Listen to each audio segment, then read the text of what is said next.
asalaamaaleykum mbokki YouTube asalaamaaleykum mbokki Sénégal asalaamaaleykum àdduna maa ngi nuyu ñëpp tey nag seen mbokk Tafsir Bassirou Ndiaye moo ñëw fii moo dellusiwaat fii pour leen defal rek benn vidéo bu gàtt ci mbirum faj. tey nag faj bi nag ñu ngi ko jàggaleel maanaam feebar yooyu nga xamante ne maanaam day indi paralysé feebar yooyu nga xam ne bu la jàppee da ngay paralysé tànk yi dañuy paralysé wala loxo yi paralysé. waaw mu doon feebar boo xam ne nag wax dëgg yàlla feebaru deret la feebaru xol la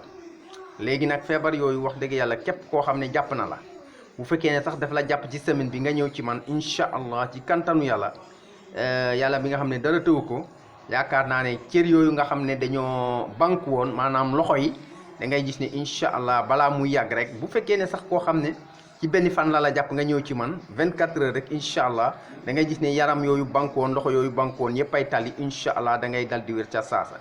waaw bu fekkee ne nag sax koo xam ne maanaam feebaru paralysé bi dafa yàgg ci moom waaye nag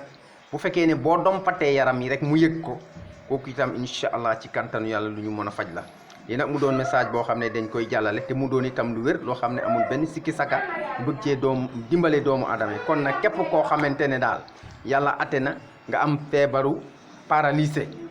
incha allah surtout bu fekkee ne yàggul ci yow boo ñëwee ci ñun incha allah yàlla dina ko saafara asalaamaaleykum wa rahmatullahi taala wa barakatuhu